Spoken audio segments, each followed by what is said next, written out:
Apa dia warak? Ini warak ni masalahnya bahasa Melayu pun dia warak juga. Tapi warak Melayu ni dia salah terjemah, dia salah memahami makna. Terimalah pak cik dia tu sebagai menantu dia tu warak. Apa makna warak?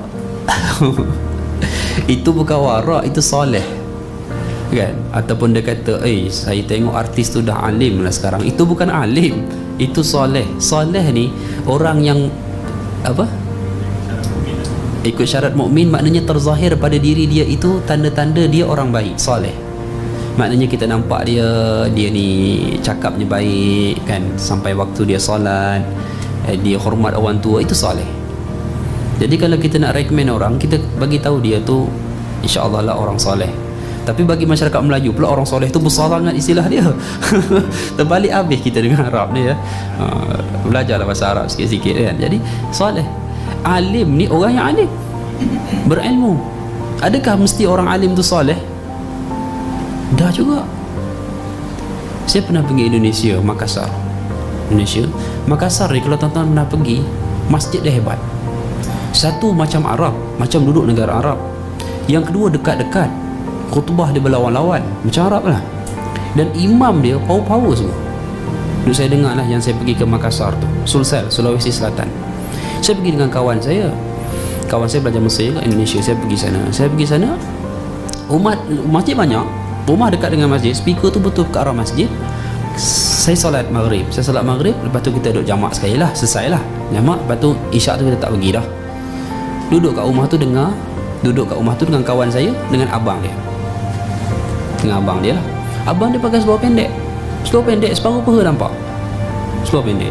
Sebab laki-laki kita pun dah terasa dah dia nak pakai macam tu, takkan kita nak tegur, keadaan tu tak sesuai kan. Yalah, dia pakai seluar pendek. Abang kawan saya tu ustaz juga, belajar Mesir ya. Yang belajar Mesir tu kawan saya, yang seluar pendek tu abang dia. Imam tu baca solat isyak tu, dia baca tak silap saya, yang saya ingat saya surah Al-Qiyamah, tersalah baca. Saya perasan dia tersalah baca. Saya kata dalam hati, alamak, imam ni tersalah baca.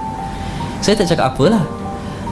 Abang kawan saya tu dia pergi cakap, tengok tu, dia kata, dengar tu ustaz ya, dengarin dia tu, salah imam tu baca. Dia kata, dia ni pakai seluar pendek. Dia tahu tu imam salah baca kan. Lepas tu dia baca ayat yang betul kan, ni sepatutnya begini. Saya pun diam, saya jadi kaget, terkejut. Lepas tu dia bangun lah. Lepas dia bangun, tinggal saya dengan dah bersurai ni, saya dengan kawan saya. Saya tanya, saya kata, abang ustaz ni belajar di mana? Dia kata, dia ni sekolah agama, cakap Arabnya fasih, lepasan syariah ni. Lepasan syariah kan. Ini kitab-kitab ustaz saya tu, penuh kitab di dinding tu. Saya kunci ni kitab-kitab saya ni, kalau saya tak kunci, habis dibaca oleh dia. Dia kata. Dia cakap, tuan-tuan, ada orang alim, ada berilmu, soleh tak soleh, ada lah. Tapi biasanya orang alim ni dia soleh lah ya, dia soleh gitu. Tengok China Mesir, gaduh masalah khilaf, syekh ni baling kitab, soleh kat mana baling kitab. Berjidal, berdebat, tak puas hati. Ya Allah, syuf, tengok tu baling kitab tuan-tuan. Tapi alim, cuma saya katakan majoriti orang alim soleh lah gitu. Warak, dia dua benda yang berbeza. Dia berbeza daripada soleh, berbeza daripada alim. Warak ni satu benda yang khusus, boleh berlaku pada orang yang alim, boleh berlaku pada orang yang tidak alim kan? Tapi biasanya dia akan berlaku. Orang soleh ni dia antara salah satu ciri orang soleh ni, dia warak. Maksud warak ni apa? Bila dia tahu perkara tu tak jelas bagi dia, dia akan hindari perkara itu daripada dia sebat, daripada dia langgar. Tuan-tuan akan jumpa orang yang jumpa RM1 tepi jalan, alah RM1 je, daripada orang lain kutip, baik aku kaut, bukan jadi apa pun. Ada orang macam tu kan. Ada orang yang dia kaut, tak apalah aku bagi masjid lah kan. Kawan dia kata, duit orang mana boleh main suka-suka sedekah duit orang kan. Kena announce dulu ikut hukum fiqh. Contoh, ada orang sentuh pun tak, langsung tak sentuh. Ini berbeza kedudukan seseorang daripada segi kewarakannya. Nabi SAW berlaku pada Nabi jumpa setandan tamar ditinggalkan di tepi jalan. Uruf zaman Nabi, zaman sekarang ni saya tak tahulah, tapi macam uruf kita hari Jumaat orang letak pisang kan, Ada tak siapa yang tak berani ambil pisang? Pisang siapa tu? Tak ada. Sebab semua orang tahu benda tu hadiah, bukan sedekah, hadiah. Kan? Di apa tu, di gazet sebagai hadiah. Kalau sedekah kita boleh ambil sebab kita bukan layak terima sedekah, hadiah. Di zaman Nabi, orang tinggal tandan tamar tepi jalan, tamar sabil, dia dua kemungkinan.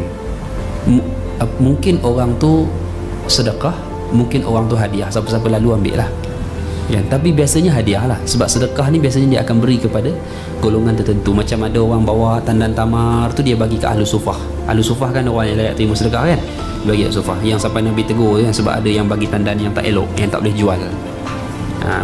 Tapi itu sedekah. Biasanya sedekah dia akan pergi kepada orang secara khusus lah. Tapi ada sedekah yang dia bukan sedekah, maaf, yang ditinggal tepi jalan, itu biasa hadiah. Tapi Nabi tak makan, Nabi tak sentuh, sebab Nabi telah menunjukkan ketakwaan baginda yang Nabi khawatir kemungkinan benda ni adalah sedekah, yang mana kalau sedekah Nabi memang tak boleh terima sedekah. Itu maksudnya.